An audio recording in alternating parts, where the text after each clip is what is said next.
క్రీస్తునందు ప్రియ సంఘమా, ప్రభు అయిన యేసు నామమున మీ అందరికీ శుభములు.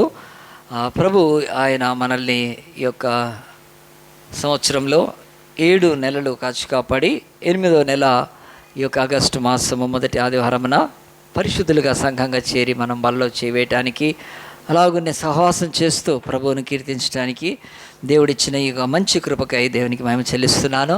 మరి ప్రభువు యొక్క మహాకృపను బట్టి మరి నేను గత 2 వారాలు ఈ యొక్క సంఘము యొక్క ఆరాధనలో ఉండలేకపోయాను. కారణము దేవుడి కృపను బట్టి ప్రపంచంలోనే IYF ఇంటర్నేషనల్ యూత్ ఫెలోషిప్, ఆ తర్వాత CLF క్రిస్టియన్ లీడర్ ఫెలోషిప్ ప్రపంచవ్యాప్తంగా మరి సేవకులతో కలిపి జరిగించే ఒక పెద్ద మహా కాన్ఫరెన్స్కి నేను కొరియాకి వెళ్ళాను. సౌత్ కొరియాలో సియోల్లో మాకు అక్కడ మరి మమ్మల్ని రిసీవ్ చేసుకొని ఆ తర్వాత బుసాన్ అనే ఒక సిటీకి తీసుకెళ్లారు. ప్రపంచంలో అతి పెద్ద సిటీ. మరి అక్కడ మీరు ఈ LG, హుండాయ్, ఆ తర్వాత ఇలాంటి పెద్ద కంపెనీస్ ఉన్న దేశం అది. అక్కడ మాకు 6 days మీటింగ్స్ జరిగినాయి. అక్కడ నుంచి మళ్ళీ డిజాంగ్ అనే ఒక ప్లేసు, ఆ తర్వాత మళ్ళీ కుమో అనే స్థలం, అవన్నీ కూడా కొరియాలో పేర్లు, ఆ పట్టణాల్లో కూడా వచ్చి చివరికి బుచియాన్ అనే సిటీలో ఉండి మరి నేను బయలుదేరి ఇండియా రావడం జరిగింది. ఈ 2 వారాలు లేకపోతే దాదాపు 12 రోజులు మరి మీరందరూ నా కొరకు ప్రార్థన చేశారు. చాలా హెక్టిక్ షెడ్యూల్. మార్నింగ్ 5 గంటలకు లేచి మేము సెమినార్కి వెళ్ళాలి. 7 గంటల లోపల బ్రేక్ఫాస్ట్ కంప్లీట్ చేస్తే అక్కడి నుంచి రాత్రి 8 వరకు కంటిన్యూగా ప్రోగ్రామ్స్ ఉంటాయి. కనుక అలాంటి ఒక గొప్ప మరి ప్రపంచంలో 110 దేశాల ప్రజలు అక్కడికి వచ్చారు. రంగు, భాష అన్నీ వేరు, వారి ఆహారం వేరు, కానీ ఒక్క చోట ప్రపంచ ప్రజలు మరి చేరి ఆరాధించడం నా కళ్ళతో చూశాను. ఎందుకంటే దేవుడు ఆయన తన స్వరకం ఇచ్చి ప్రతి భాషలోంచి, ప్రతి వంశంలోంచి, ప్రతి ప్రజల్లోంచి, ప్రతి జాతిలోంచి మనుషులను కొని ఆయన తండ్రి కొరకు ఒక యాజక రూపమైన రాజ్యాన్ని కడుతున్నాడు అనేది నా కళ్ళతో చూసి నేను స్తుతి ప్రార్థనలు చేస్తాను. కనుక అది నా కళ్ళతో దేవుడు నాకు చూపించాడు. కనుక ప్రతి భాష మాట్లాడేవాడు, ప్రతి వంశం నుంచి, ప్రతి ఆ యొక్క ప్రజల్లోంచి, ప్రతి జాతిలో నుంచి దేవుడు ప్రజల్ని తీసుకొచ్చి ఆ యొక్క కొరియాలో ఒక మహా గొప్ప సేవకుడు, గుడ్ న్యూస్ మిషన్ సేవకుడు ఆ యొక్క ఒక్సు పార్క్ అనే ఆయన మీ మీటింగ్ని ఏర్పాటు చేశాడు.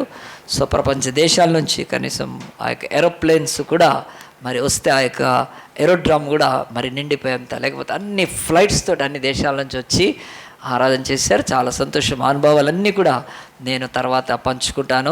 మరి ఇక్కడ స్క్రీన్ ఉన్నప్పుడు మరి ఆ యొక్క సిటీ గురించి మరి నేను చెప్పి మీకు చాలా సంగతులు మరి నేను నేర్చుకున్నాయి బోధిస్తాను, చెప్తాను. కనుక మరి 2 వారాలు నేను లేనప్పుడు మీరు ఆరాధన మానివేయకుండా, సంఘానికి దూరంగా ఉండకుండా, పరిచర్యకు దూరంగా ఉండకుండా వచ్చారని విన్నాను. మరి పాస్టర్ అమ్మ బాధ్యత తీసుకొని మన డీకన్స్ కూడా ఎంతో మంచి ఆ యొక్క చెప్పాలంటే భారముతో, బాధ్యతతో మంచిగా చేశారని, మిగతా వాళ్ళు కూడా ఒక వేరే వాళ్ళు కానీ, సండే స్కూల్ వాళ్ళు కానీ, మన ORR స్టాఫ్ కానీ అందరూ కూడా మరి నేను లేని ఆబ్సెన్స్లో నా యొక్క జీవితంలో 39 సంవత్సరాల తర్వాత ఫస్ట్ టైం నేను మరి చర్చ్ ఆరాధనలో లేకుండా బయట ఉన్నాను. వాళ్ళతో ఆరాధిస్తున్నప్పటికీ సో నా 39 years రక్షణ జీవితంలో only 2 Sundays I have missed with Telugu church people. కనుక దేవుడు అలాంటి మహా గొప్ప కృపనిచ్చి నన్ను మళ్ళీ క్షేమంగా తీసుకొని వచ్చాడు. దానికి నేను మహిమ చెల్లిస్తున్నాను. గత 2 వారాలు కూడా మన యొక్క FMB మిషనరీ రమేష్ గారు, ఆయన మంచి మిషనరీ, ఆయన కూడా తను 2 వారాలు ఇక్కడ వాక్యం పంచుకున్నాడు. మరి ఆయన ఏం చెప్పాడనే విషయం ఇంకా నేను అవన్నీ కూడా ఫీడ్బ్యాక్ తీసుకోలేదు. అయినా మటుకి మీరందరూ కూడా దేవునిలో స్థిరంగా బలంగా ఉండి దేవుడు తన రాజ్యాన్ని కడుతున్నాడు. అన్ని దేశాలు, కులం, మత, జాతి, ప్రాంత భేదము లేకుండా అన్ని భాషలలో ఒక్క చోట ఆ స్థలము, లేకపోతే అలాగున ఆరాధింపబడుతున్న దేవుడు నిజమైన దేవుడు కదా అనేది కళ్ళకు కట్టినట్టుగా ఈ ప్రపంచానికి దేవుడు చెప్తున్నప్పటికీ మరి ఈరోజు ప్రజలు చీకట్లో ఉండి ఆ వెలుగులోకి రాలేకపోతున్నప్పటికీ ఈ లోకంలో మనం వెలుగయ్యండి చీకట్లో ప్రకాశించే మరి ఆ జ్యోతుల వలె మనల్ని చేశాడని చెప్పి మనం నమ్ముతూ దేవుని సన్నిధిలో ముందుకు సాగుదాం. నేను వెళ్ళిన ఆ యొక్క చర్చ్ వాళ్లకు ప్రపంచంలో 180 దేశాల్లో చర్చ్ ఉంది వాళ్ళకి. కనుక నాకు ఇక్కడ చర్చ్ ఉంటే ఏ చౌటుప్పల్లో చర్చో లేకపోతే గట్కేసర్లో ఇంకొక బ్రాంచ్ ఉండడం కాదు, 183 కంట్రీస్లో ఆ యొక్క కొరియా వాళ్ళకి చర్చ్ ఉంది. వాళ్ళు దేవుని యొక్క వాక్యాన్ని ప్రకటిస్తూ మన ఇండియాలో కూడా అరౌండ్ 23 దాకా మిషనరీస్ ఉన్నారు. కొరియా వాళ్ళు తెలుగు నేర్చుకొని తెలుగు ప్రజల మధ్యలో వాళ్ళు మరి దేవుని వాక్యాన్ని ప్రకటిస్తున్నారు. సో చాలా ఆఖరి మాట, మన యొక్క భారతదేశానికి 2000 సంవత్సరాల క్రితం సువార్త వచ్చింది. మరి ఆ దేశానికి 200 సంవత్సరాల క్రితమే వచ్చింది. దేశం సగం మారిపోయింది. ఈరోజు ప్రపంచంలో ఉండే 10-15 పెద్ద సంఘాల్లో 12 సంఘాలు అక్కడ ఉన్నాయి. అక్కడ ఏదైనా చర్చిలో 1,00,000 మంది వస్తారంటే చిన్న చర్చ్ అది. అలాగున్న మోర్ దెన్ 6-7 lakhs దాటిపోయింది వాళ్ళ కాంగ్రిగేషన్స్. సో అలాంటి ఒక బలమైన మరి ఆ యొక్క కొరియా దేశం మీద దేవుడి కృప ఉంది. మరి వాళ్ళు ఆ యొక్క దేవుని ఆరాధించడంలో కానీ, దేవుడి యొక్క స్వార్థను ప్రపంచ దేశాలకు పంచడంలో కానీ, మరి ధనము డబ్బు కూడా ఎంతగా ఈరోజు ప్రపంచంతో వాళ్ళు సంపాదించింది ఆస్తుల కొరకు ఈ లోకంలో ఆ యొక్క ధనము కూర్చుకొని లగ్జరీ కొరకు, సుఖభోగాల కొరకు ఖర్చు పెడుతున్నారు వాళ్ళు. సో అలాంటి గొప్ప పరిచర్యను చూసి నేను రావడానికి దేవుడు నాకు ఇచ్చిన ధన్యత. మీరందరూ కూడా మరి ప్రార్థన చేశారు. అంతేకాదు మీరందరూ కూడా మరి నేను అడిగాను వెళ్ళాలా అంటే వెళ్ళనా అన్నారు. వెళ్ళొద్దానా అని ఎవరు అనలేదు. వెళ్ళిరానా, ఇంత ఇంటర్నేషనల్ ఒక ఎక్స్పీరియన్స్ బాగుంటుందని చెప్పారు. కనుక మీ అందరికీ కూడా నేను వందనాలు తెలియజేస్తున్నాను. నేను ఏమి విన్నానో, ఏమి నేర్చుకున్నానో అవి రాన్న దినాల్లో మీతోటి పంచుకుంటాను. ముఖ్యంగా ఇక్కడ స్క్రీను దేవుని చిత్తం అయితే నెక్స్ట్ వీక్ వస్తుంది. మనం ఆ యొక్క పిక్చర్స్ కూడా చూస్తూ దేవుని సన్నిధిలో వాక్యాన్ని నేర్చుకోవచ్చు. మరి ఈరోజు మనం ఒక సిరీస్ మొదలుపెట్టి మరి ఇక్కడ నేను వెళ్ళకముందు కొనసాగిస్తున్నాను. అది ఏమిటంటే యేసు ప్రభు ఈ లోకంలో బోధించాడు. ఆయన ఆ బోధలు ఎలాగున్నాయంటే ప్రపంచంలో ఇంకా ఏ మత నాయకుడితో దేవుడు అనేవాడితో పోలికలేదు. రాముని తీసుకోండి, కృష్ణుని తీసుకోండి, అలా బోధలు ఏమైనా ఉన్నాయి, వాళ్ళు రాశారా చెప్పారా? No guarantee. మహమ్మద్ ఏమో చెప్పాడు, ఆయనకు చదువు రాదు మహమ్మద్కి, వేరే వాళ్ళు రాశారు. కనుక బుద్ధుడు ఉండొచ్చు, ఆయన మంచిగా ఆయన ఏమైనా రాసి చెప్పాడా? ఎలాగున్నాయి ఈరోజు ఎంతమంది ప్రపంచంలో ఆ యొక్క గురువులు, సిక్కు మతస్థులు గురువులు, జైన తీర్థంకులు 21 మంది ఉన్నారు. వాళ్ళు మహావీర్ ఎక్కువ మంది తెలుసు కదా. వీళ్ళందరూ కూడా ఏదో ఒకటి బోధించారు, ఏదో ఒకటి చెప్పారు. వాళ్ళు రాయకపోయినా రాశారు. ఇలాంటి అందరి బోధల మీద యేసుక్రీస్తు బోధ ఎందుకు టాప్కి వెళ్ళిపోయిందండి? 3658 భాషల్లో ఉంది ఈరోజు. నేను వెళ్ళిన కొరియాకు 110 భాషలు, 110 దేశాలలో వచ్చారు. మళ్ళీ దేశాల్లో భాషలు వేరుగుంటాయి కొన్ని. ఆఫ్రికా నుంచి 60 దేశాలు వచ్చారు. సో కనుక ఈ యొక్క బైబిల్ 3658 భాషల్లో ఉందంటే ఇది మానవుడు చేయలేడు, ఇన్ని భాషల్లోకి ట్రాన్స్లేట్ చేయలేడు. కనుక ఈరోజు ట్రాన్స్లేషన్ కూడా ఆ యొక్క యాప్స్ దొరుకుతున్నాయి. మేము కొరియాలోకి వెళ్ళిన తర్వాత అక్కడ కొరియా వాళ్ళకి ఇంగ్లీష్ రాదు. నేనేమన్నా అంటున్నానంటే వాళ్ళ ఫోన్ ఇట్లా పెడుతున్నారు నాకు. పెట్టగానే నేను ఇంగ్లీష్లో మాట్లాడితే అది కొరియాలో వాళ్ళకి చెప్తుంది. ఓ అంటున్నారు అని చెప్పి వాళ్ళు ఎంత ఎగ్జైట్ అవుతున్నారు. వాళ్ళు ఇచ్చేస్తే చక్కగా మాట్లాడతారు. ఎంత మర్యాద వాళ్ళు.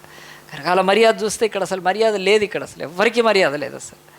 అంత గొప్ప మర్యాద వాళ్ళు, అంత డిసిప్లిన్. కనుక షాపుల్లోకి వెళ్ళినా సరే, ఎక్కడికి వెళ్ళినా దొంగతనం లేదు ఆ దేశంలో అసలు. నేను ఒకటి షాపింగ్ చేసి ఒక దగ్గర పెడితే దాదాపు 6-7 hours తర్వాత అక్కడే ఉంది అది. 6 గంటలు 7 గంటలు నేను ఇంకో సిటీకి, డిజాంగ్లోంచి ఇంకో సిటీకి వెళ్ళిపోయాము. నేను చెప్పాను, వాళ్ళకి చెప్పాను, brother I just forgotten that and no problem, ఎక్కడ పోదని చెప్పారు. నిజంగా దొంగతనం లేదు. కానీ అలాంటి ఒక మంచి ఇది ఉంది. కనుక మరి వాళ్ళ భాషలో, కొరియా భాషలో కూడా దేవుడు బైబిల్ ఉంది. అయితే వాళ్ళు కొరియన్స్కి ఇంగ్లీష్ అస్సలు రాదు. మనం మాట్లాడితే ఆ యొక్క ఈరోజు ఈ యొక్క యాప్స్ ఉన్నాయి కనుక వాటితో ఇచ్చేస్తారు. నేను ఎందుకు ఈ భాషలు చెప్తున్నానంటే, ప్రియ దేవుని బిడ్డలారా, ఈ యొక్క బైబిల్ 3658 భాషల్లో ఉండటానికి కానీ దీనికి అసమానమైనది ఎవరిది లేదు. కనుక ఎవడైనా ఈ బుక్తో కదా, ఆ యొక్క ఋగ్వేదం, యజుర్వేదం, అథర్వణ వేదం కదా, ఈ యొక్క వేదాలు, ఆ యొక్క మహాభారతం, రామాయణం, భగవద్గీత దీన్ని ముందు తీసుకొస్తుంటే దే ఆర్ ఇన్సల్టింగ్ దెమ్సెల్స్. వాళ్ళని వాళ్ళు సిగ్గుపరుచుకుంటున్నారు అంతే తప్ప దీంతో పోలిక లేదు. నీ రామాయణం ఎక్కడ దొరుకుతుంది? ఆఫ్రికాలో ఎవరికి దొరుకుతుంది? బట్ బైబిల్ దొరుకుతుంది ఎక్కడైనా సరే. అలాంటి మహా గొప్ప పుస్తకంలో ఈ ఉన్న మహిమాన్వితం ఏంటంటే జీసస్ టీచింగ్స్. యేసు ఆయన పారబుల్స్ చెప్పాడు, ఉపమానాలు చెప్పాడు. ఉపమానాలు అంటే ఉదాహరణలు కాదు, సింపుల్గా. ఆ యొక్క పారబుల్ అంటే ఎగ్జాంపుల్ కాదు. Parable start with PAR, example start with spelling EX కనుక అలాగున ఇవి కావు. కనుక మరి పారబుల్ అంటే ఏంటి, ఉపమానం ఏంటంటే యేసు ప్రభు పరలోక మర్మాలను భూలోక సంగతులతో బోధించాడు. కళ్ళకు కట్టినట్టుగా అర్థమైపోతుంది. అంటే God has revealed heavenly mysteries, he has explained with earthly things. అలాగున ఈ యొక్క బైబిల్లో మరి యేసు ప్రభు ఒక 38 అనుకుంటా, నేను ఆ నెంబర్ మర్చిపోయాను, ఉపమానాలు ఉన్నాయి. దాంట్లో మనం ఇప్పటికే నేను ఎన్నో ఉపమానాలు ఒక భాగాన్ని పూర్తి చేశాను. ఆ ఉపమానాల గురించి నేను మళ్ళీ ఇప్పుడు రిపీట్ చేయను. కానీ ఆ భాగంలోంచి 2వ ఉపమానాలు, రెండవ ఉపమానాల్లోకి వచ్చాము. ఆ ఉపమానాల్లో నేను ఇక్కడి నుంచి కొరియాకు వెళ్ళక ముందు ఒకటి చెప్పాను. దేవుడు చెప్తున్నాడు, మరి కొత్త ద్రాక్షారసము పాత తిత్తుల్లో పోయటానికి వీలు లేదు. కొత్త బట్టకు పాత బట్టతో మాసిక వేయకూడదు, చిరిగిపోతే. సో దేవుడు చాలా క్లారిటీగా చెప్తున్నాడు, ఎవరైనా క్రీస్తును నమ్మితే మీరు పాతది అనేది మీరు వదిలిపెట్టుకోవాలి, తీసివేయాలి, దాన్ని పూడ్చివేయాలి, పాతి పెట్టాలి, తీసివేయాలి. ఎందుకంటే ఈ కొత్త బోధ దాంట్లో ఇమడదు, కష్టం ఇమడదు, అస్సలు ఇమడదు. సో కనుక మన జీవితాలలో యేసు ద్రాక్షారసము కొత్త ద్రాక్షారసము. ఈ ప్రపంచంలో పాత పులిసిపోయిన ద్రాక్షారసాలు ఎన్నో ఉన్నాయి కనుక అది ఏ మతమైనా తీసుకోండి. ఎంత భయంకరమైన మతాలు ఉన్నాయంటే శాపగ్రస్తమైన మతాలతో పాటు ఆ యొక్క బోధలు ఈ యొక్క జీవితంలో మనకు అవసరం లేదు. కానీ యేసుది కొత్త బోధ కనుక కంటైనర్ పాతదైతే కాంటెంట్ కొత్తదైతే అది కుదరదు.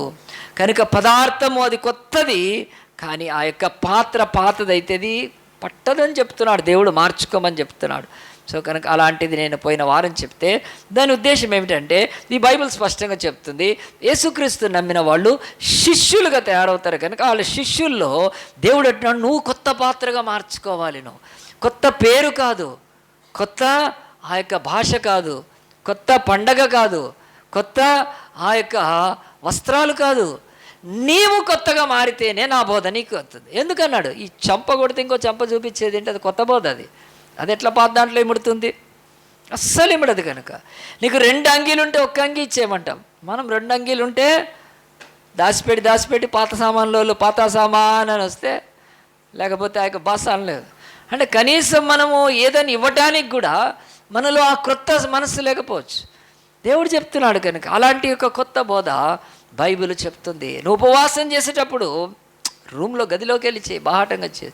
నువ్వు కానుక ఇచ్చినప్పుడు కుడి చేతికి ఇస్తాడు. ఇదంతా కొత్త బోధ. ఇది కొత్త జీవితంలోనే ఇముడుతుందని చెప్తున్న దేవుడు.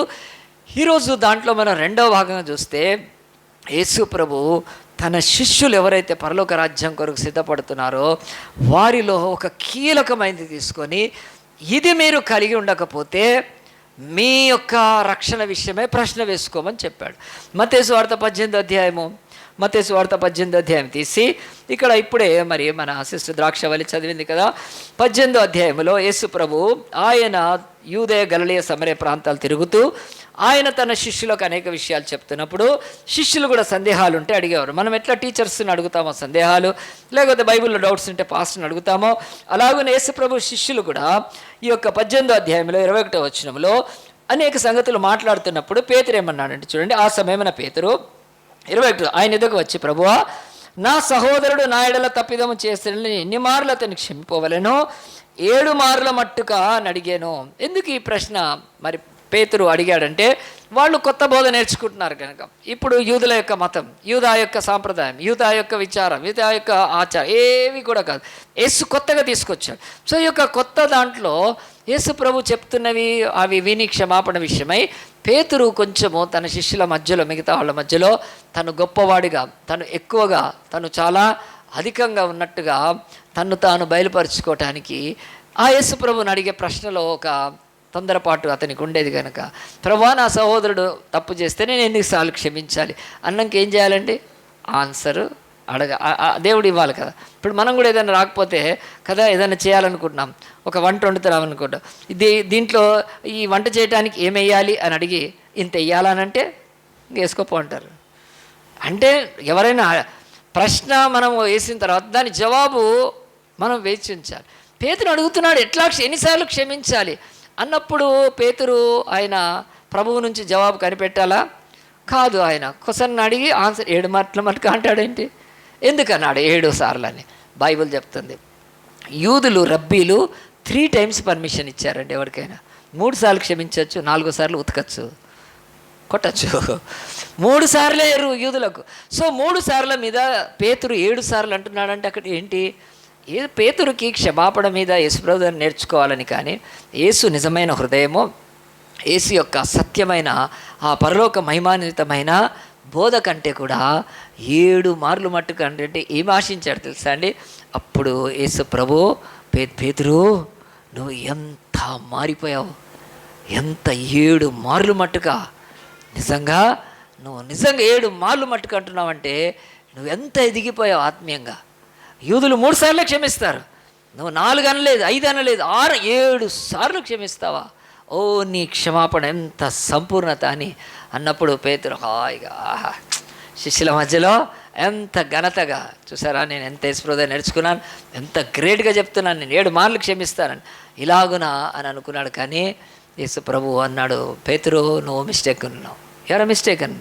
ఖచ్చితంగా నా బోధన అర్థం చేసుకొని యూదుల బోధ మీద వాళ్ళు 3 సార్లు క్షమిస్తారు, వాళ్ళు అంతవరకే, తర్వాత ఏమీ అవసరం లేదు. 7 మార్లు అంటే అబ్బో కదా, కాదు నువ్వు అని చెప్పి యేసుప్రభు ఉపమానం చెప్పాడు. చూద్దాం చూడండి, ఉపమానంలో బైబిల్ ఏం చెప్తుందంటే, యేసుప్రభు అందుకు యేసు అతనితో ఇట్లా 7 మార్ల మట్టుకే కాదు 70 ఏళ్ల మార్ల మట్టుకని చెప్పినాడు. బైబిల్లో కొంచెం తెలుగు భాషలోకి వచ్చే వరకు 77 టైమ్స్ అని ఉంటే దేవుని యొక్క వాక్యంలో ఆలోచించండి. మరి ఇక్కడ 70 మార్లు మట్టుకని తీసుకుంటే 70 ఇయర్స్, 70 రోజుకు ఒక రోజు తీసుకుంటే 70 × 365 కదండి, ఎంత అవుతుంది? 25,550, 25,550 సార్లు క్షమించమని చెప్తున్నట్టుగా ఉన్నదా యేసుప్రభు? ఎవరినైనా మనం 10 సార్లు క్షమించామా? ఇప్పుడు యేసుప్రభు అన్నాడు 70 ఏండ్ల మట్టుకు, ఒక సంవత్సరానికి 365 డేస్, 365 డేస్ ఒక రోజుకు ఒక్కసారి క్షమించిన 365 × 70 25,550 అన్నట్టుగా చెప్తున్నాడా? కాదు. దేవుడు ఇక్కడ అన్లిమిటెడ్ అని చెప్తున్నాడు. మీరందరూ కూడా ఫోన్స్లలో అన్లిమిటెడ్ వేసుకుంటున్నారా? అన్లిమిటెడ్ వేసుకున్నప్పటి నుంచి కదండి చెవులు ప్రాబ్లం రాలేదా?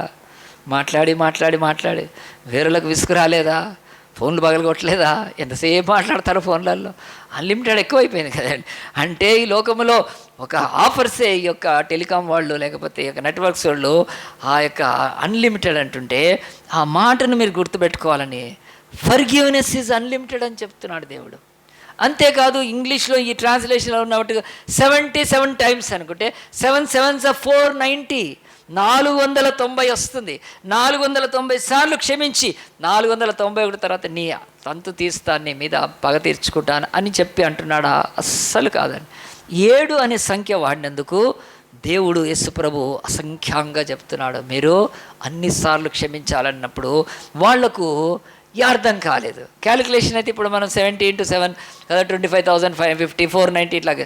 యేసుప్రభు శిష్యులకు అది ఇమ్మీడియట్గా అర్థం కానప్పుడు అప్పుడు ఒక ఉపమానం చెప్పాడు. ఇప్పుడు ఆ ఉపమానంలోకి వెళ్దాం చూడండి. ఆ ఉపమానంలో యేసుప్రభు ఏమని చెప్తున్నాడంటే, కావున పరలోక రాజ్యం తన దాసుల యొద్దకు లెక్క చూసుకొని కోరిన ఒక రాజును పోలి ఉంది. దేవుడు చెప్తున్నాడు, పరలోక రాజ్యము ఆ యొక్క రాజు, ఆ తర్వాత దాసులు, ఇది దేవుడు పోలిసి చెప్తున్నాడు. ఇక్కడ పరలోక రాజు యేసుప్రభువే, ఆయన రాజ్యము ఈ యొక్క పరలోక రాజ్యమే, అతని దగ్గర దాసులు మనమే, లేకపోతే ఆయన దగ్గర అని యేసుప్రభు వాళ్ళు అర్థం చేసుకోవటానికి చెప్తూ 24వ వచనంలో అతడు లెక్క చూసుకొని మొదలుపెట్టినప్పుడు, ఏ రాజైనా ఒకనాడైనా లెక్క చూసుకుంటాడండి.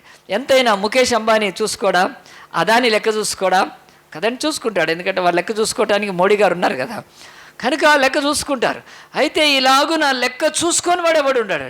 సో దేవుడు కూడా చెప్తున్నాడు, నేను లెక్క చూస్తాను కనుక అని. ఆ లెక్క చూసినప్పుడు దేవుని యొక్క వాక్యం ఏం చెప్తుందంటే, అతనికి 10,000 తలాంతులు అచ్చున ఒకడు అతని యొద్దకు తేబడెను.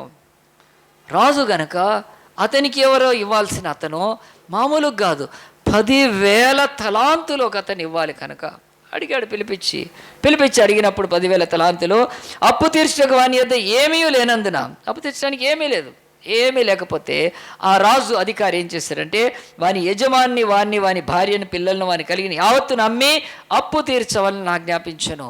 ఈ రాజు తను ఏం చేయాలో, తనకు అప్పు రావాల్సింది అది చేస్తాడు. బ్యాంకులో కూడా ఈరోజు మనం కట్టకపోతే మన కార్ అయినా మన వెహికల్ అయినా తీసుకెళ్తారు వెనక్కి. మనం ఒకవేళ మన యొక్క ప్రాపర్టీ పెడితే తీసుకుంటారు వాళ్ళు, ఎందుకంటే వచ్చి ఉన్నాం కనుక మనం. దానికి ఎవరు కూడా అడ్డు రాలేరు, ఎందుకంటే నీవే వచ్చి ఉన్నావు కనుక, నీవు ఆ యొక్క వాళ్ళ దగ్గర తీసుకున్నావు కనుక ఇవ్వాల్సి వస్తుంది. ఎవరు అడ్డు? ఇప్పుడు రాజు కఠినుడని, రాజు దుర్మార్గుడని, రాజు చెడ్డవాడని అంటానికి ఎవ్వరూ లేదు, ఎందుకంటే అతను తీసుకున్న దాన్ని ఇవ్వాలి కనుక. అతని దగ్గర ఏమీ లేదు కనుక రాజు న్యాయయుక్తంగానే వెళ్తున్నాడు, ఏమి అన్యాయంగా ఏం చేయట్లేదు. ఆయన అతని భార్యని, అతని పిల్లల్ని అన్నీ అమ్మేస్తే అవి తీసుకొచ్చి జమ కడితే ఆ యొక్క అప్పు తీరిపోతుంది. మరి ఆలోచించండి, ఇక్కడ ఈ యొక్క రాజు లేకపోతే ఈ అధికారి ఈయన చేసిన పని తప్పైతే కాదు కదా. ఆయన ఏం చేశాడంటే అప్పుడు దేవుని యొక్క వాక్యం చెప్తుంది, కాబట్టి ఆ దాసుడు అతని ఎదుట సాగిలపడి మొక్కి, నా ఎడల ఓర్చుకొనుము, నీకు అంతయు చెల్లింతునని చెప్పగా. ఇక్కడ మనము ఈ యొక్క రాజు లేకపోతే ఈ యొక్క అప్పు ఉన్నవాడు అప్పు ఇచ్చిన వాడిని చూస్తే సింపుల్గా ఒకటి తెలుస్తుందండి. 10,000 తలాంతులు. యేసు ప్రభు ఇది ఎందుకు చెప్పాడు 10,000 తలాంతులు? కింద మీరు పుట్ నోట్స్లో చూడండి, మీ బైబిల్లో 3,600, 3,600 ఒక్క తలాంతు ఇంటూ అతడు ఎన్ని వచ్చి ఉన్నాడు, ఎంత అప్పు ఉన్నాడు? 10,000. మీ దగ్గర క్యాలిక్యులేటర్ ఉంటే కొట్టి చూడండి. ఆ యొక్క 3,60,00,000 అప్పు ఉన్నాడు. 3,60,000 అప్పు ఉన్నాడు. ఎంత విస్తారమైనది అతను ఉన్నప్పుడు యేసు ప్రభు ఈ మాట ఎందుకు చెప్తున్నాడంటే, అతడు ఏమి తీసుకొచ్చి అమ్మేసినా అది మాత్రం ఎన్నడూ తీర్చుకోలేడు. తన భార్య నమ్మినా, పిల్లలు నమ్మినా, తన కలిగిందంతా అమ్మినా కానీ ఏ మాత్రము 3,60,00,000 అప్పు వాడు తీర్చడమో అసాధ్యము. కనుక యేసు ప్రభు ఆ నంబరు చెప్తూ మనకేం చేస్తున్నాడంటే, అంత పెద్ద అప్పు ఉండి ఈ అప్పు తీసుకున్నవాడు ఏమంటున్నాడు తెలుసా యజమానుడితోటి? ఓర్చుకోమన్నాడు. బీ పేషెంట్ అంటూ మీ, నా పట్ల నువ్వు కొంచెం ఓర్చుకుంటే నువ్వేం చేస్తాను, నేను కొద్ది రోజులు ఇవ్వగలుగుతాడు. అతను అస్సలు ఇవ్వలేడు, అసలు ఇంపాసిబుల్. కానీ ఓర్చుకో అనే మాట వాడుతున్నాడు అతను. సో బైబిల్లో మనం కూడా చాలాసార్లు మనము ఎవరికి అచ్చున్నామో వాళ్ళ జీవితాలతో మనం ఇదే పలుకుతున్నాం. ఏమనంటే, బీ పేషెంట్, ఓర్చుకోండి, కొంచెం కాలం ఆగండి, మేము మీకు ఇస్తామని చెప్తే ఎక్కడ ఇవ్వగలుగుతారంటే అసలు. సో బైబిల్ ఏం చెప్తుందంటే, ఓర్చుకోమని చెప్తున్న అతను ఇంకా 10 ఏళ్ళు ఓర్చుకున్నా సరే ఇతను ఆ 3,60,00,000 10,000 తలాంతులు తీర్చడము అసాధ్యము. సో బైబిల్ స్పష్టంగా ఏం చెప్తుందంటే, ఓర్చుకోవడము అని మనం అంటున్నాం. కానీ ఆ యజమానుడి దగ్గర నుంచి ఈ అప్పు ఉన్న 10,000 తలాంతుడికి ఓర్పు కాదు, లేకపోతే ఆ యొక్క సహనము కాదు అతనికి కావాల్సింది. బైబిల్ చెప్తుంది, ఆ గొప్ప రాజు గొప్ప హృదయం కలిగి తర్వాత ఏం చేశాడు చూడండి. ఆ యొక్క వాక్యం చెప్తుంది, కాబట్టి ఆ దాసుడు అతని ఎదుట సాగిలపడి మొక్కి, నా ఎడల ఓర్చుకొనుము, నీకు అంతయు చెల్లింతునని చెప్పగా అతని హృదయం కరిగి ఆ యొక్క రాజు ఆ దాసుని యజమానుడు కనికరపడి వాని విడిచిపెట్టి వాని అప్పు క్షమించను. గట్టిగా చెప్పండి కొడదామండి. బైబిల్ చెప్తుంది, ఇక్కడ బైబిల్లో ఉన్న స్పష్టమైంది, ఓర్చుకోవడం కాదు ఇతనికి కావాల్సింది, క్షమాపణ కావాలి. నాట్ పేషెన్స్ బట్ ఫర్గివ్నెస్ అనేది కావాలి అతనికి. అతడు ఓర్చుకున్న తన బ్రతుకులో దాన్ని తీర్చలేడు, కానీ యజమాని నుంచి క్షమిస్తే అది అతనికి మేలు. మన బ్రతుకుల్లో చాలాసార్లు ఈరోజు దేవుడి దగ్గర అన్యుల దగ్గర ఉన్నప్పుడు మనము పేషెన్స్ ఎక్స్పెక్ట్ చేస్తున్నాం, కాదు ఫర్గివ్నెస్ ఎక్స్పెక్ట్ చేయాలి. ఆ యొక్క యజమాని రాజు అంటున్నాడు, నేను ఓర్చుకోవడం కాదు, నేను క్షమిస్తాను, ఎందుకంటే నేను ఎంత ఓర్చుకున్నా నువ్వు తీర్చలేవు అది. సో ఫర్గివ్నెస్ ఈజ్ నీకు కావాల్సింది. ఎన్నిసార్లు మన బ్రతుకుల్లో చాలాసార్లు క్షమాపణ దగ్గర కోరుకోవాల్సిన దగ్గర మనము ఓర్చుకోమంటున్నాం, తగ్గించుకోవట్లేదు. మన యథార్థ స్థితిని కప్పుకుంటున్నాం. ఆ యొక్క రాజు కూడా తెలుసు, వాడి భార్యను, వాళ్ళ పిల్లల్ని ఏది అమ్మితే ఏమి కూడా దాంట్లో ఒక చుక్క కూడా వాడు తీర్చలేడు. మన బ్రతుకుల్లో కూడా చాలాసార్లు మనం అచ్చి ఉన్న వారి విషయంలో క్షమాపణ కోరుకోవాలి. ఓర్పు కాదు, పేషెంట్ కాదు, వాళ్ళ నుంచి సహనం కాదు, ఇంకొన్ని రోజుల తర్వాత ఇస్తాను కాదు, డైరెక్ట్గా అడగచ్చు క్షమాపణ. నన్ను క్షమించు, నీకైతే నేను ఇది కట్టలేను, నన్ను క్షమించంటే రుణమాఫీ అంటారు కదా, అలాగునంటే అది ఎంత మేలది అది. కనుక ఇక్కడ రాజు 10,000 తలాంతులను ఆయన క్షమించగలిగినంత గొప్ప హృదయం అతనికి ఉందండి. తన దాసుడే, కట్టలేడని తెలుసు, బలహీనుడు, భార్యను పిల్లల్ని అమ్మితే బజారులో పెడితే పరుగు పోతుంది, లేకపోతే చెరసాల్లో ఉండాలి. కనుక తన దాసుడు పట్టట్లా చేయటానికి. కానీ అతనికి ఎందుకు చేశాడంటే సాగిలపడ్డాడు కాబట్టి కదా, సాగిలపడి అయ్యా నన్ను ఓర్చుకో అన్నాడు. క్షమించి అడగాలి కానీ ఓర్చుకో అన్నాడు. అతని హృదయం కరిగిపోయింది, సాగిలపడ్డాడు కనుక. అలాగున క్షమించేసినాక ఈ వాక్యం అక్కడితో అయిపోలేదండి. ఒకడు 10,000 తలాంతుల యొక్క క్షమాపణ పొందుకొని మాఫీ పొందుకున్న అతను బైబిల్ చెప్తుంది లేచి వెళ్ళాడు. చూడండి, ఆ దాసుని యజమానుడు కనికరపడి వాని విడిచిపెట్టి వాని అప్పు క్షమించను. అయితే ఆ దాసుడు బయటికి వెళ్ళి తుదకు తనకు 100 దేనారములు అచ్చి ఉన్న తన తోడి దాసుల్లో ఒకరిని చూచి వాని గొంతు పట్టుకొని నీవు అచ్చి ఉన్నది చెల్లింపు మనెను. ఇతనే ఎవరు క్షమాపణ పొందాడో అతని కంటే ఇంకా చిన్న దాసులు ఉన్నారు. అతనికి అతను 100 దేనారాలు. ఒక దేనారం ఎంత కింద పుట్టినోట్స్ లేదు, ₹1/2 ఆ రోజు. సో 100 × 50 ఎంత అండి? 50 రూపీస్. ₹50 అచ్చి ఉన్నాడు అంతే. ₹50 గొంతు పట్టుకోవచ్చా? మీరు పట్టుకున్నారా? ఎవరన్నా ₹100 పట్టుకుంటారా? ఎవరైనా ఇవ్వకపోతే 500 లేకపోతే గొంతు పట్టుకుంటారా? వీడు ఎట్లాంటి వాడు చూడండి. క్షమాపణ 10,000 తలాంతులు క్షమాపణ పొందుకొని, అంటే దాన్ని మాఫీ పొందుకొని వెళ్ళి తనకంటే 100 దేనారాలకే పట్టుకున్నాడు. ఎందుకు బైబిల్ తిన్న చోకింగ్ అంటారు కనుక, అంటే అతని ఊపిరి ఆడకుండగా అతని ప్రాణము మీదకి, అతని యొక్క మరి మనిషి యొక్క వ్యక్తిత్వం మీద ఎంత దుర్మార్గం. ఎవరైనా మనల్ని ఎక్కడైనా రోడ్డు మీద గల్లా పట్టుకుంటే ఎంత సిగ్గుపోద్ది కదండి. ఆడవాళ్ళు అనుకోండి, ఎవరినైనా ఇంకేదైనా అవమానపరిస్తే, మరి ఈ యొక్క దాసుడు ఎంత అవమానపరుస్తున్నాడు. 100 దేనారాలకు మన భాషలో ₹50. ఇందాక చెప్పాను ₹3,60,00,000. 50 రూపీస్. 50 కాదు, 100 కూడా అనుకోండి. 100కు ₹100 అనుకుందాం. ఈరోజు ధర పెరిగింది కదా. 100 గొంతు పట్టుకోవచ్చా అండి? ఆ గొంతు ఏంటంటే ప్రాణం కనుక. ఎంత భయంకరం అంటే ఎంత భయంకరం. అప్పుడు పట్టుకున్నప్పుడు అతను విలువిల్లాడిపోయి ఉంటాడు. అప్పుడు విలువిల్లాడిపోయి అతను ఏం చేస్తున్నాడంటే సేమ్ అన్నాడు, నీవు వచ్చి ఉన్నది చెల్లించమంటే అందుకు వాని తోడి దాసుడు సాగిలపడి నా ఎడల ఓర్చుకోను. ఇతను అదే అంటున్నాడు, ఓర్చుకుంటే నేను చెల్లిస్తాను. ఇప్పుడు కంపేర్ చేసుకోండి. 3,60,00,000 ఓర్చుకోవటానికి వీలు పడదు, ఎందుకంటే అది ఆగినా ఇవ్వలేడు.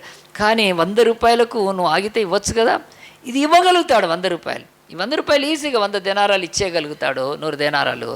కానీ బైబిల్ అయితే చెప్తుంది, ఆ యొక్క యజమాని ఇంకొక దాసుడు అతడు ఏం చేశాడో బైబిల్లో స్పష్టంగా ఉంచాడు. 29 అందుకు వాని తోడు దాసుడు సాగిలపడి నాయుడు ఓర్చుకొనము, నీకు చెల్లించిన వాడిని వేడుకొనేను. కానీ వాడు ఒప్పుకొనక అచ్చి ఉన్నది చెల్లించే వరకు వాడిని చెరసాలలో వేయించెను.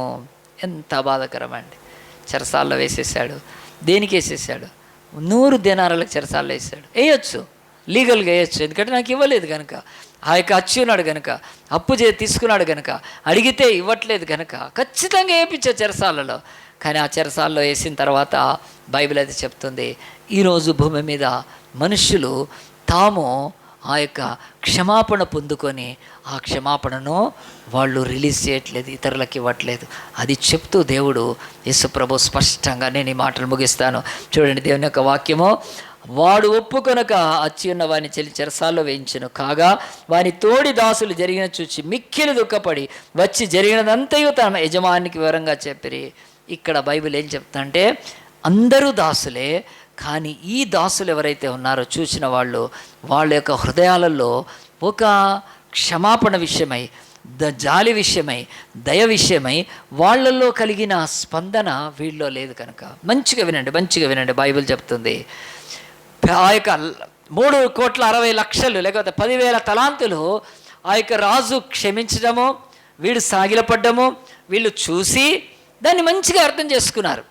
మరి అదే ఇప్పుడు వచ్చి చూసి ఇక్కడ ఉన్నప్పుడు వీళ్ళకి ఏమర్థమవుతుందంటే, ఆ యొక్క మనస్సు వాడు తప్పులో ఉన్నాడని, పాపంలో ఉన్నాడని, క్షమాపణ లేకుండా ఉన్నాడని, పెద్ద అప్పు క్షమింపబడ్డ తర్వాత మనసులో ఏమాత్రం మార్పు లేకుండా ఉన్నాడని చెప్పి ఎవరికి తెలుస్తుందండి?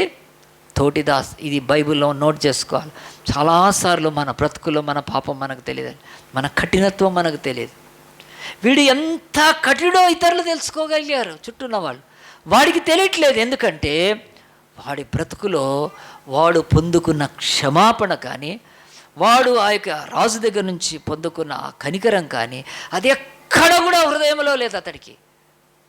చాలాసార్లు మనం గుర్తుపెట్టుకోండి, వేరేళ్ళు అంటారు, నువ్వు అట్లా మాట్లాడాల్సింది కాదు కదా, నువ్వు అట్లా కొట్టాల్సింది కాదు కదా, నువ్వు అట్లా చేయాల్సింది కాదు కదా. నీకు అనిపించట్లేదంటే నీ చుట్టుపక్కల వాళ్ళకి తెలుస్తుందంటే నీ హృదయము ఒక భయంకరమైన వ్యాధితో ఉండొచ్చు. నీ బ్రతుకులో దేవుడు ఈ లోకంలో ఉంచిన, మానవ హృదయంలో ఉంచిన దయ, జాలి, కనకరం, వాత్సల్యత, అనురాగము, ప్రేమ మంచితనము ఇవి హృదయములో నివాసం చేస్తాయి కనుక ఏవీ లేనట్టు నీ బ్రతుకులో వేరే దాసులు చూసి గుర్తుపట్టారు, వీడికి లేదు అసలు కనికరం లేదు. అయ్యో మేము కనికరపడుతున్నాం 100 దేనారాలకు 100 దేనారాలు వీళ్ళందరూ పోగేసుకొని కూడా ఇచ్చేస్తారు. అటు చెరసాల్లో వేపిస్తా అని తెలిస్తే వాడు సడన్గా వేపించేసాడు చెరసాల్లో. చాలాసార్లు గుర్తుపెట్టుకోండి, మనం కూడా ఇతరుల పట్ల మన ప్రవర్తన, మన యొక్క యాటిట్యూడ్ అది ఏమవుతుందంటే లోకస్తులకు తెలుస్తుంది ఎంత నీచము కదా అని.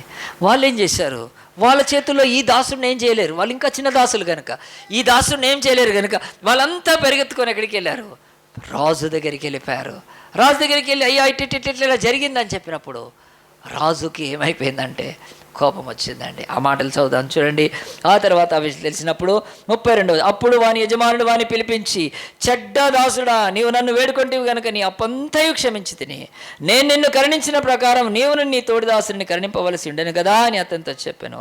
అందుచేత వాని యజమానుడు కోపపడి తనకు వచ్చినదంతయు చెల్లించు వరకు బాధపరచు వానికి వాన్ని అప్పగించెను. సో బైబిల్ ఇక్కడ చాలా మాటలు చెప్తూ ముగిస్తుంది. ఇక్కడ ఏం జరిగిందంటే ఆ యొక్క యజమాని ఆ యొక్క దాసుని క్షమించాడే. 10,000 తలాంతులు క్షమించబడ్డవాడిని పిలిచి, నేను నీకు క్షమాపణ ఇస్తే నువ్వు చిన్నవాడిని క్షమించలేకపోయావు కనుక ఏమవుతుంది, నీకు నేను ఇచ్చిన క్షమాపణ అది క్యాన్సిల్ అయిపోతుంది, నువ్వు అర్హుడవు కాదు.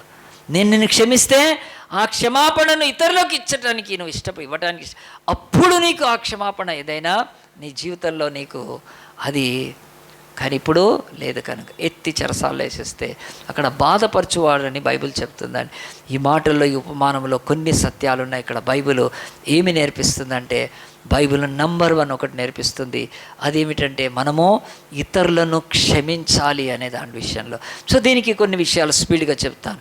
ఇతరులకు క్షమించాలంటే ఏం చేస్తున్నారంటే దీన్ని దేవుడి యొక్క స్థానంలో చూసి మేము ఇతరులను క్షమించము. ఎందుకు క్షమించం? మంచిగా వినండి, జాగ్రత్తగా వినండి. ఎందుకు క్షమించమంటారంటే దేవుడు ఎవరిని క్షమిస్తాడు? తప్పు ఒప్పుకున్న వారిని క్షమిస్తాడు, పశ్చాత్తాపడ్డ వారిని క్షమిస్తాడు, మిగతా వాళ్ళని క్షమించాడు కదా.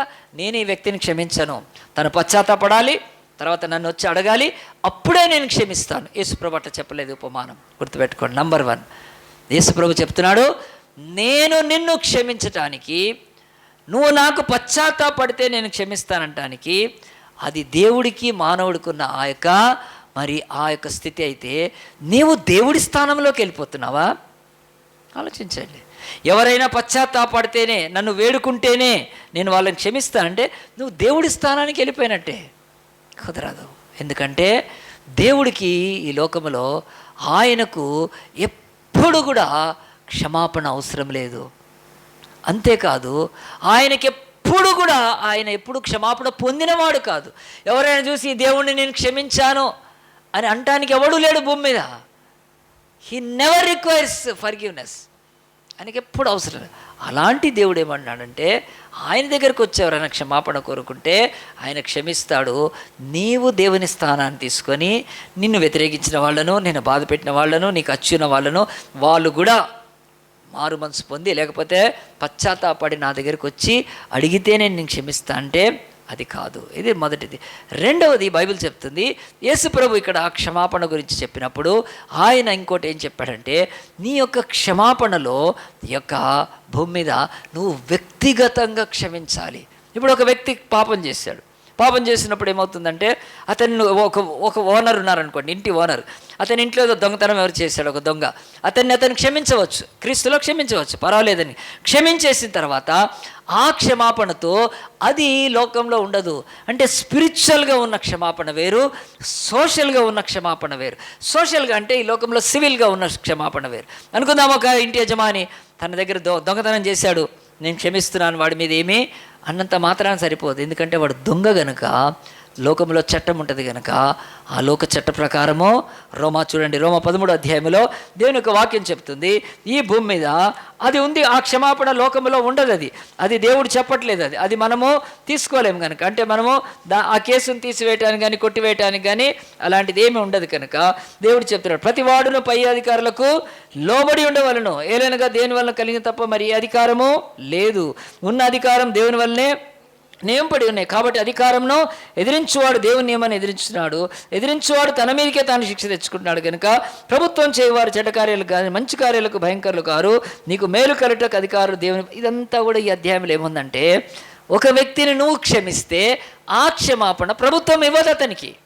ప్రభుత్వం చట్టం ఉండాలి కనుక అతడు నీ క్షమాపణ చేత, ప్రభుత్వం చేత ఒకవేళ జైల్లో వేయబడి బయటకు వచ్చినప్పుడు అతను ఏం తెలుసుకుంటాడు తెలుసా? అరే, ఆ ఇంటి యజమానే నేను ఎంత అతన్ని బాధ పెట్టి దొంగతనం చేశాను, నేను పట్టబడ్డందుకు కానీ అతను నన్ను క్షమించాడు కదా అని అతని హృదయములో ఒకరోజు మార్పు రావటానికి అవకాశం ఉంటుంది. సో పర్సనల్గా మనము యేసుప్రభు ఏం నేర్పిస్తున్నా అంటే, మీరు ఎవరినైనా క్షమించవచ్చు. ఆ క్షమాపణ ఈ లోకములో ఆ యొక్క దొంగలు ఎవరైతే ఆ యొక్క నేరస్తులు ఉంటారో వాళ్ళని ప్రభుత్వం చూసుకుంటుంది. దాని విషయం మీరు అంటే. ఇక మూడవ యేసుప్రభు ఈ ఉపమానం చెప్పినప్పుడు ఆయన ఏం నేర్పిస్తున్నాడంటే, ఆయన యేసుప్రభు శిష్యులు అందరికంటే ఎక్కువ క్షమించే వాళ్ళు ఉండాలి, అన్లిమిటెడ్గా. యేసు ప్రభు అది ఈ బోధలో చెప్తున్నాడు. నీవు యేసు ప్రభు శిష్యుడవైతే పేతురు నువ్వు 7 సార్లు కాదు 70 ఏండ్ల మారుల మట్టుగా నేను చెప్తున్నానంటే, నీవు ఎల్లప్పుడూ కూడా క్షమించే హృదయం కలిగి ఉండాలి. ఎందుకు క్షమించే హృదయం కలిగి ఉండాలంటే, ప్రభువు చెప్తున్నాడు, దేవుడి దగ్గర నుంచి క్షమాపణ పొందిన మనము 10,000 తలాంతులంతుంది. బ్రతుకు కాలమంతా మన పాపాలకు క్షమాపణ పొందలేము. మనము ఎంత ఓర్చుకున్నా దేవుడు దాన్ని చెల్లించలేము. ఎక్కడికి పోయినా ఆ పాపాలకు మనం రుణం చెల్లించలేము. కనుక 10,000 తలాంతులంతగా దేవుడు నిన్ను క్షమిస్తే, నీవు నీ యొక్క పొరుగు వారిని 100 దేనారాల క్షమాపణ నీలో లేదా? నువ్వు నా బిడ్డవు కాదు, దేవుడు వదిలేస్తాడు మనల్ని. నీకు అర్థం కాలేదు. నీవు పుట్టిన నాటి నుంచి బాప్తిసం తీసుకునే రక్షణ ఎన్ని పాపాలు క్షమించాను నేను. అన్లిమిటెడ్ అన్కౌంటబుల్ పాపాలు క్షమిస్తే, నీవు నీ తోటి సహోదరి యొక్క 100 దేనారాల పాపాన్ని, 100 ఆ యొక్క దేనాల పాపాన్ని క్షమించకపోతే నీకు క్షమాపణ అర్థం కాలేదు. నేను ఇచ్చింది నా క్షమాపణ నీకు అర్థం కాలేదు. అసలు నీ క్షమాపణ కలిగి నువ్వు బాప్తిసం తీసుకొని మారుమని నాకు అసలు గ్యారంటీనే లేదు నీది. ఎందుకంటే నీలో నుంచి ఆ క్షమాపణ లేదు నువ్వు అని దేవుడి ఉపమానం చెప్తూ ఒక భయంకరమైన ఇది చెప్పాడు. చూడండి, ఆ మాటలు నేను చదువుతాను. దేవుడి యొక్క వాక్యములో ఆ యొక్క నన్ను బయటికి తీసుకెళ్ళాడు. లూకాసు వార్తలో, ఆ యొక్క మత్తయి వార్తలో దేవుడి వాక్యం స్పష్టంగా చెప్తుంది. ఈ యొక్క పరిశుద్ధ గ్రంథములో యేసుప్రభు ఎలాగున ముగించాడో చూడండి. ఆ యొక్క నేను నిన్ను కరుణించిన ప్రకారం నీవు నీ తోడి దాసుని కరుణింపజెండిన కదా అని వార్త చెప్తున్నాడు. దేవుడు అంటున్నాడు, విస్తారమైన 10,000 తలాంతులంత పాపాన్ని మీ అందరివి నేను క్షమించాను కదా. నీ తోడి దాసుడు లేకపోతే నీతో ఉన్న నీ బంధువులు స్నేహితులు ఎవరున్నారో వారిని కరువింపకుండా వారితో చెప్పినప్పుడు, అందుచేత వాని యజమానుడు కోప్పడి తనకు వచ్చినదంతా చెల్లించే వరకు బాధపరచు వారికి అప్పగించాను. మీరు ఇక్కడ ఒక ప్రశ్న వేసుకుంటే, ఈ యొక్క తనకు వచ్చినదంతా ఈ 10,000 తలాంతులు అప్పైన వాడు ఇవ్వగలుగుతాడా? ఇంపాసిబుల్. నీ బ్రతుకులో చచ్చిపోయే వరకు కూడా మనం యేసుప్రభు ఆయన మనకి ఇచ్చిన క్షమాపణకు చెల్లించలేము. కనుక అది బైబిల్ మాట్లాడుతూ తర్వాత ఏమంటుందంటే, మీలో ప్రతివాడు తన సహోదరుని హృదయపూర్వకంగా క్షమింపని ఎడల నా పరలోకపు తండ్రియు ఆ ప్రకారమే మీ ఎడల చేయుననెను. ఎంత డేంజరస్ మాట. మీరు రక్షణ పొందారా? బాప్తిసం తీసుకున్నారా? చాలానికి వెళ్తున్నారా? పాటలు పాడుతున్నారా? కానుకలు ఇస్తున్నారా? సేవ చేస్తున్నారా? పరిచర్య చేస్తున్నారా? ఈ లోకంలో నా బిడ్డలుగా ఎంచబడ్డారా? డౌట్. దేవుడు చెప్తున్నాడు, ప్రశ్న వేసుకోండి. మీ రక్షణ, నీకు క్షమాపణ లేకపోతే నీ రక్షణ గ్యారంటీ లేదు కదండి. టీకాలు ఆ యొక్క వ్యాక్సిన్ వేసుకున్నారు, కోవిడ్లో వ్యాక్సిన్ వేసుకున్నారు. వ్యాక్సిన్ వేసుకున్న తర్వాత కూడా మళ్ళీ దగ్గు వస్తుంది, మళ్ళీ జలుబు వస్తుంది, మళ్ళీ కళ్ళు మంటలు అవుతున్నాయి, మళ్ళీ బయట. అరే, ఆ వ్యాక్సిన్ ఫెయిల్ అయిందా? మళ్ళీ వ్యాక్సిన్ ఫెయిల్ అయిందంటే వాళ్ళు ఏమిస్తున్నారు? బూస్టర్ అని ఇస్తున్నారు. ఈ చర్చిలో దేశప్రభు దగ్గర బూస్టర్లు వన్స్ ఫర్ ఆల్. నేను దేవుడు క్షమిస్తే, కానీ ఆ క్షమాపణ ఈ లోకంలో లేనప్పుడు నీది నిజమైన క్షమాపణ కాదా? డేంజరస్ వాక్యం వదిలేశాడు దేవుడు, గుర్తుపెట్టుకోండి. ఈ ఉపమానంలో ఏం చెప్తున్నాడంటే, ఖచ్చితంగా యేసుప్రభు శిష్యులు ఆయన బిడ్డలు ఈ భూమి మీద దేవుడి నుంచి విస్తారమైన పాపములు క్షమించబడ్డ వాళ్ళు ఈ భూమి మీద చిన్న చిన్న వాటిని క్షమించినప్పుడు ఒక భయంకరమైందండి. వీడు చెరసాల్లో వేశాడు, కానీ యజమాని టార్మెంటర్స్కి అప్పచెప్పాడు. టార్మెంటర్స్ అంటే బాధపరిచే వారికి అప్పచెప్పాడు. దేవుడు మనం క్షమించకపోతే మనల్ని కూడా అలాగ అప్పచెప్పే అవకాశం ఉందండి. నేను ఒక చిన్న నా జీవితంలో జరిగింది. నాకు ఈ యొక్క సేవలోకి రాకముందు 25 ఇయర్స్ అనుకోండి, దాదాపుగా 29 ఇయర్స్ 25 ఇయర్స్ బ్యాక్ నేను సేవలోకి వచ్చినప్పుడు నాకు ఒక అంబాసిడర్ కారు ఉండింది, కొత్త కారు నోవా 4 అని. అది నేను BDL కంపెనీలో పెట్టాను. BDL కంపెనీలో పెడితే ఆ యొక్క కంపెనీలో నాకు ప్రతి నెల 12,000 ఇచ్చేవాళ్ళు. ఆ 12,000లో నేను 4,000 డ్రైవర్కి ఇచ్చేవాడిని. డీజిల్ పోసి ఆ యొక్క కారుకి కావాల్సిన ఇన్స్టాల్మెంట్ కట్టి నేను బ్రతకటానికి. అప్పుడు నాకు పాస్టర్ మాకేం ఉద్యోగం లేవు, మేము ఆ కారును ఆధారం చేసుకున్నాం.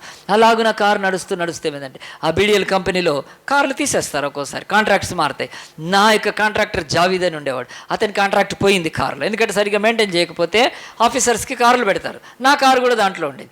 ఎప్పుడైనా డ్రైవర్ రాకపోతే నేను వెళ్ళేవాడిని కార్ డ్రైవర్గా. సో నా జీవితంలో 10 అవతారం అయిపోయింది, 10 అవతారాలు ఎత్తాను నేను కనుక. దాంట్లో ఒక కార్ డ్రైవర్ అవతారం కూడా ఉండేది. చక్కగా నాకు లైసెన్స్, మంచి డ్రైవింగ్ వస్తుంది కనుక అలాగున కారు నడుస్తూ ఆ యొక్క జావీద్ అని ఆయన కాంట్రాక్ట్ పోగొట్టుకుంటే మా అందరి కార్లు పీకేశారు. కానీ అతను ఏం చేశాడంటే దాదాపు ఒక 3-4 నెలలు డబ్బు నాకు ఇవ్వలేదండి. ఇవ్వకపోయే వరకు చెప్తున్నాడు, నాకు అది నేను ఇది ఖర్చు అయింది అది ఖర్చు అయిందని చెప్తున్నాడు. ఇక మేము రెగ్యులర్గా అడిగిన తర్వాత కారు ఆగిపోయింది, ఇంటి దగ్గర ఉంది. నేను వేరేది మళ్ళీ BSNLకి పెట్టాను, కానీ అతని డబ్బు మాత్రం ఇవ్వట్లేదు. నాకు బహు కష్టంగా ఉంది. దేవా, ఎట్లా నా కుటుంబం బతకాలి కదా, ఎంత భయంకరమైన పరిస్థితులు, ఆర్థిక కష్టాల్లో ఉండి ఇక పాస్టర్ అమ్మ ఒక స్కూల్లో 5,000కి జాబ్ చేసేదండి. అంతే, ఇంకా మాకు 5,000 తప్ప ఏమి ఇన్కమ్ లేదు అప్పట్లో. 2 పిల్లల ఫీజు కట్టుకోవాలి, ఇల్లు, ఎంత కష్టం. ఎవరు సేవ చేయమన్నారు? నేను సేవ ఇలాంటి ప్రశ్నలు వచ్చి ఘోరమైన ఆర్థిక కష్టాల్లో ఉన్నప్పుడు అప్పుడు ఇక అతను నాకు డబ్బు ఇవ్వాలి, దాదాపుగా చాలా ఇవ్వాలి. నెలకు 12,000 అంటే మినిమం 36,000 అనుకోండి, ఇంకా అవి కలిపి ఇవ్వట్లేదు. అతను ఇవ్వకపోయేవారికి బాగా అందరి మిగతా డ్రైవర్స్ లేకపోతే వాళ్ళంతా ప్రెషర్ వేసి ఇంటి దగ్గర ఉంటే అతను దాక్కుంటున్నాడండి. పాపం ఇంట్లో మంచం కింద దాక్కుంటున్నాడు. ఈ డోర్లో వస్తే ఆ డోర్లోంచి పారిపోతున్నాడు. ఇక్కడే మన యొక్క అంబర్పేటలో ఉండేవాడు. నేను చాలాసార్లు వెళ్ళాను దాక్కుడు. అప్పుడు మిగతా వాళ్ళంతా డ్రైవర్స్ ఆ యొక్క వాళ్ళు వచ్చి, అరే అజయ్ తుమ్ ఇస్కా కామ్ కరో, తుమారా హాత్ బడా బడా అని చెప్పి నన్ను ఎక్కించి, మీ అన్న దాంట్లో పనిచేస్తాడు, అది ఇది అన్ని ఇరికిచ్చు, పోలీసులు ఇరికిచ్చు, నీకు పోలీసు వాళ్ళు బాగా తెలుసు కదా, కమిషనర్ సార్ అనిపిస్తుంది నిజంగా. అంటే ఒకసారి కంప్లైంట్ ఇస్తే వాడిని పట్టుకొని లోపలికి తీసుకొచ్చేస్తారు. కానీ నేను సేవలో ఉన్నాను, అప్పటికే వదిలేస్తున్నాను. కానీ ఇంకొక రోజు నేను వెళ్ళే వరకు అతని దగ్గరికి వెళ్ళి కూర్చున్నాను, చాలా గంట సేపు కూర్చున్నాను ఇంటి దగ్గర, డబ్బులు రావాలి కనుక. ఆ ఇంట్లోకి వెళ్ళేటప్పుడు వాళ్ళ భార్య వచ్చిందండి. పాపం వచ్చి నై భయా నీయే భార్య చెప్పి తెలుస్తుంది నాకు, బహు భయంకరమైన స్థితి. కంపెనీలోంచి అతనికి డబ్బు రాలేదు, ఎక్కడో డబ్బు లాస్ అయిపోయింది, మా అందరికి ఇవ్వాలి, అతను డబ్బులు ఇవ్వటానికి కావట్లేదండి. తర్వాత ఎవ్వరికి కాకుండా వాళ్ళు కొంత నాకు ఇచ్చారండి, కొంత ఆగే సాబోత్ అచ్చా వేసుకోసా నైకర్నా అని ఏమనుకున్నారో వాళ్ళు ఇచ్చారు. ఆ తర్వాత ఇక మళ్ళీ అస్సలు డబ్బులు ఇవ్వాలి. చివరికి ఒక రోజు వాళ్ళ భార్య వాళ్ళ ఇంట్లోకి వెళ్తే బయటకు వచ్చింది, పిల్లలు చెప్తుంది, ఆరు తోడే దిందే ఉన్నాయి నై హోతా అని చెప్తుంది. అంతే, నేను అక్కడ కూర్చున్నాను. నాకు దేవుడిది మాట్లాడుతూ ఉన్నాడు, నువ్వు క్షమించు అతన్ని, నువ్వెందుకు అతన్ని ఇచ్చేస్తున్నావు, అతడు పేదవాడు, నువ్వు దేవుడి సేవకుడివి, నీకు దేవుడు ఇస్తాడు, నువ్వు అతన్ని క్షమించు అని చెప్తున్నాడండి. నేను అక్కడి నుంచి లేచి వెళ్ళిపోతే ఇంకా మళ్ళీ నేను అరుగు మీద కూర్చున్నాను చాలాసేపు. దేవుడు క్షమించమంటున్నాడు, నన్ను దేవుడు క్షమించాడు, నేను అతన్ని క్షమించాలి, డబ్బులు వదిలేసేయాలి. అక్కడి నుంచి లేచాను అంతే. ఇంకా ప్రభా ఇంటిని చూశాను, ఆమెను చూశాను, మై మాట బయటకు ఎత్తాను, మై నయంగా అనుకొని బయటకు అలాగున వచ్చేసానండి. దేవుడు ఆ రోజు క్షమించినాక ఒక వారం రోజులు ఏం చేయాలో తెలియలేదు, భయంకరంగా ఉంది, డబ్బులు మేము కట్టాలి చేయాలి కనుక.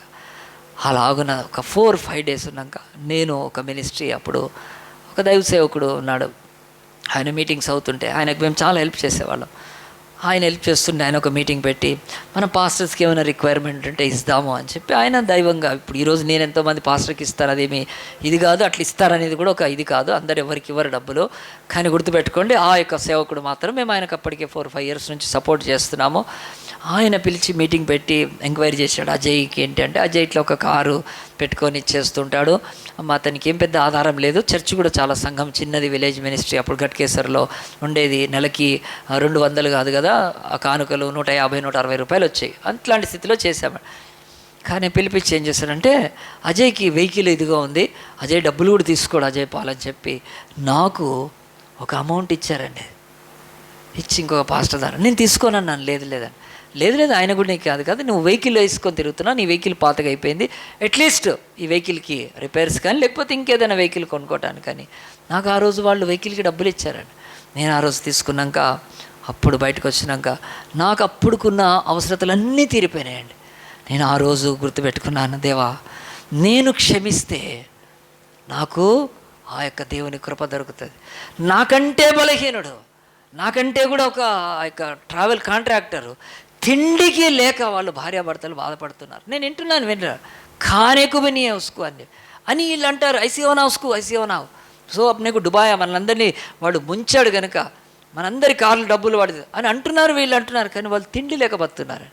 ఆ మూమెంట్లో నేను క్షమించడానికి దేవుడు నాకు మనసు ఇచ్చాడు. ప్రభువా నేను పెద్దవి నాకు క్షమిస్తే చిన్నవి క్షమించడానికి నాకు ఉండాలి కదా. నేను అలాగున దేవుని యొక్క సన్నిధిలో మరి ఆ యొక్క క్షమాపణ నేను కలిగి ఉన్నప్పుడు నా లోన్ కూడా ఆ యొక్క మాఫ్ చేయబడితే నాకు కార్ లోన్లో దాదాపు 1 lakh పైన నాకు మాఫీ, అంటే ఆ యొక్క వేవింగ్ ఇస్తే నేను ఆలోచించాను, నాకు 1,00,000 పైన నాకు ఆ యొక్క ఆ లోన్లో వేవ్ వచ్చింది కదా, దాన్ని తీసేశారు కదా. మరి నేను ఈ చిన్న అమౌంట్ 24,000 నేను క్షమించలేనా అని చెప్పి ఆ రోజు క్షమించిన తర్వాత ఈ రోజు వరకు బైబిల్ పట్టుకొని చెప్పగలుగుతానండి. బైబిల్ దేవుడు అంటున్నాడు, ఈ భూమి మీద మనము క్షమించకపోతే మనకు క్షమాపణ లేదు. ఈ ఉపమానం ద్వారా దేవుడు ఎంత స్పష్టంగా చెప్తున్నాడు చూడండి. ఆ మాటలు చదివి మనము మళ్ళీ ఒకసారి చూద్దాం. చూడండి, యేసు ప్రభు 35 వచనం, మీలో ప్రతివాడు తన సహోదరుని హృదయపూర్వకంగా క్షమింపని ఎడల నా పరలోకపు తండ్రియు ఆ ప్రకారమే మీ ఎడల చేయనను. ఎందుకో తెలుసా అండి, బైబిల్ బహు స్పష్టంగా చెప్తుంది. ఈతని యొక్క క్షమాపణ కోల్పోవటానికి మనం ఒక వాక్యం చూద్దాం. చూడండి, ఆ యొక్క యాకోబు 2:13 చూడండి. 2 వచనాలు చదివి నేను ప్రార్థన చేస్తాను. యాకోబు 2:13 ఇది మీరు బై హార్ట్ చేసుకోవాలి, కంఠతం చేసుకోవాలి. యాకోబు మరి ఆ యొక్క హెబ్రీ పత్రిక తర్వాత ఉంటుంది. ఈ మాటలు దేవుడు యేసుప్రభు మనకు రాసిపెట్టి ఏం చెప్తున్నాడంటే,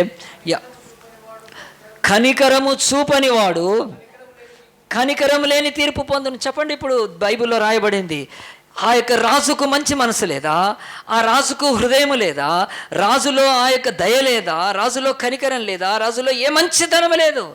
10,000 తలాంతులు అచ్చున్న వాడిని క్షమించాడు కదా, ఏమి కదా అంటున్నాడు. కనికరము చూపని వాడు కనికరం లేని తిను. ఫస్ట్ 10,000 తలాంతులు ఇవ్వలేదంటే అతన్ని ఎత్తి చెరసాలు వేయించాడు అంటే వేయించలేదు కదా. కానీ రెండవసారి వాడికి తీర్పు వచ్చింది. ఎందుకు?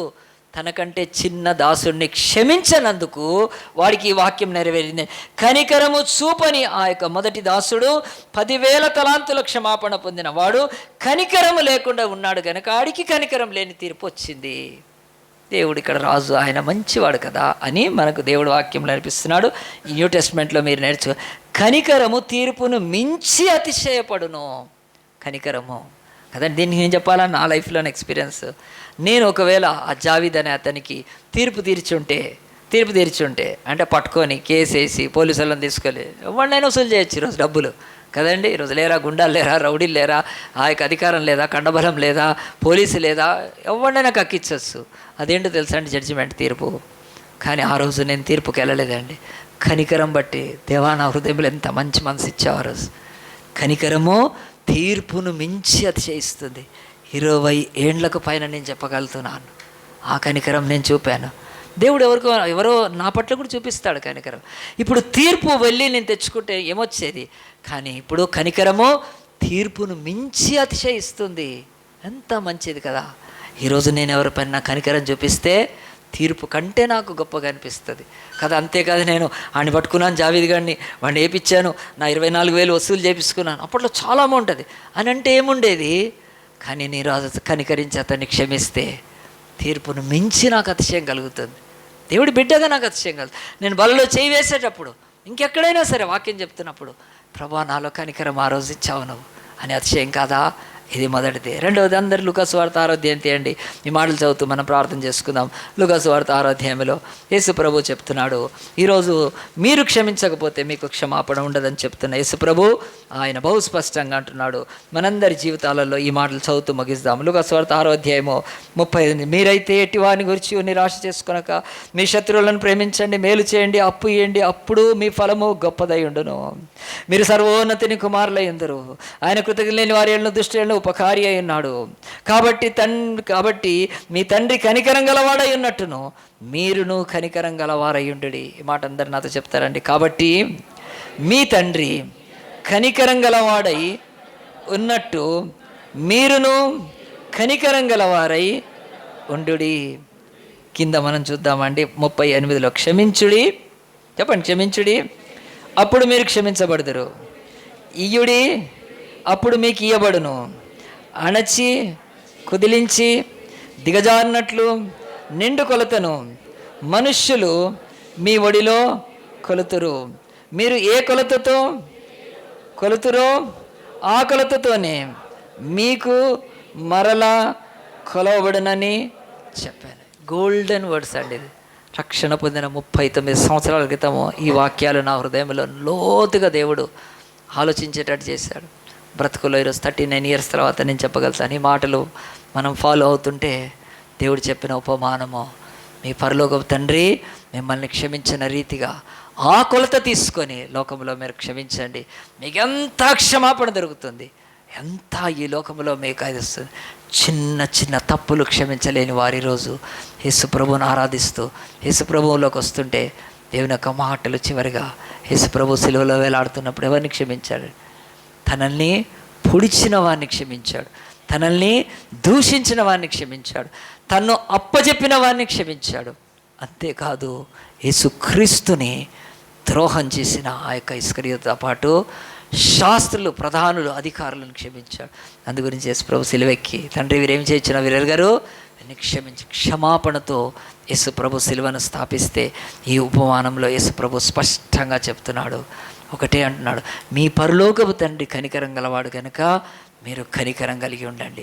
ఈ కనికరము మీకు యుగాంతం వరకు పనికి వస్తుంది. అందరం తల వంచుదాము, కళ్ళు మూసుకుందాము, ప్రార్థన చేసుకుందాం. ప్రభు ఈరోజు చెప్పిన ఉపమానంలో యేసు ప్రభు శిష్యులు కొత్త ద్రాక్షారసం అంటే కొత్త తిత్తులుగా ఉండాలి కనుక అలాగున్నే వారిలో ఉండే కంటెంట్ అది క్షమాపణ ఇచ్చేదిగా ఉండాలి.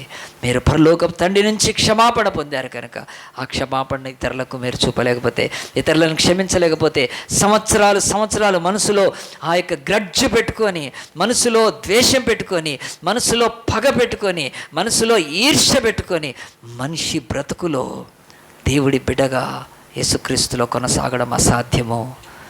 మీరు దేవుని బిడ్డలుగా క్షమించగలగాలి. మనందరం ఈ చర్చిలో 100 సార్లు నేను చెప్పిండు. గ్రహామ్ స్టీన్స్ గారు, ఆయన భార్య తన భర్తను 2 పిల్లల్ని జీపులో పెట్టిన వాడిని క్షమించింది. ఇక అది పీక్స్ ఉన్నతం కదా. అలాగున దేవుడు అంటున్నాడు, ఈరోజు 10,000 తలాంతులంతగా లెక్క కట్టలేని విస్తారని పాపాలను క్షమిస్తే, చిన్న చిన్న తప్పులని ఇతరులవి నువ్వు క్షమించకపోతే, యేసుప్రభు చెప్పిన ఉపమానం ప్రకారము నువ్వు శిష్యుడిగా ఎదగట్లేదు, నువ్వు శిష్యురాలుగా ఎదగకుండా ఆగిపోతున్నావేమో. నీ యొక్క జీవితంలో నువ్వెవరిని క్షమించలేను అనుకుంటున్నావో యేసుప్రభు దగ్గరికి రా, మోకాళ్ళు నువ్వు, ఆయన నీకు ఆ క్షమించే గుణం ఇస్తాడు. ఆయన క్షమించే గుణం. నువ్వు క్షమించకుండా వాళ్ళని ఏదైనా చేస్తే దేవుడు దగ్గర నుంచి వచ్చిన ఆ క్షమాపణ కృపను కోల్పోతావేమో.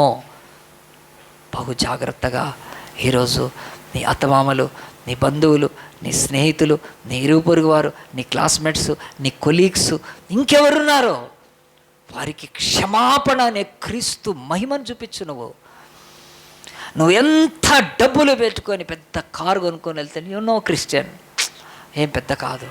నువ్వు ఎంత గొప్ప బంగారు ఆభరణాలు వేసుకొని వెళ్ళు, తనిష్కలో కొనుక్కొని, వాళ్ళు ఏం పెద్ద పట్టించుకోరు. కానీ వాళ్ళు చేసిన తప్పులను క్షమించు, యేసు క్రీస్తును నీలో చూస్తారు వాళ్ళు.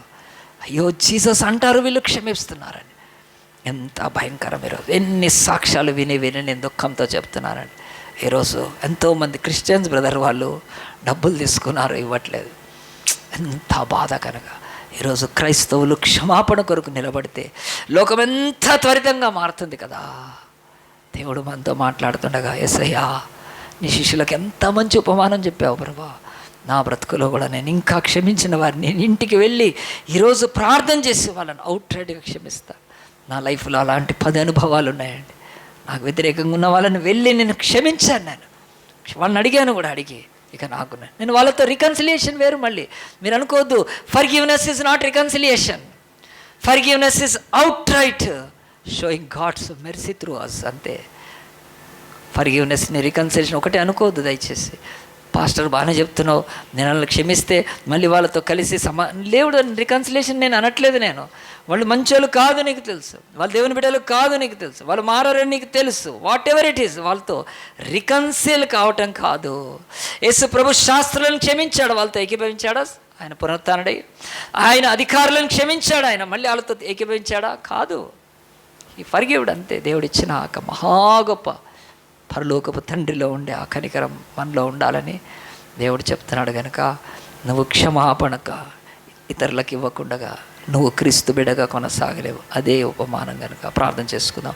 మహోన్నతుడా, పరిశుద్ధుడా, ఈరోజు మా తండ్రి నాయన యేసయ్యను చెప్పిన ఉపమానంలో రెండో ఫేసెట్లో ప్రభా నాయన శిష్యులు అయ్యా నా తండ్రి వారి యొక్క మహిమాన్వితమైన తండ్రి నాయన ఆ యొక్క తండ్రి జీవితంలోకి వారు మార్చబట్టుకు నాయన ఇదిగో మీరు చెప్పిన కొన్ని ఉపమానాలను మొదలుపెట్టి మేము నాయన ఈరోజు రెండో ఉపమానంగా నేర్చుకుంటున్నాం ప్రభా.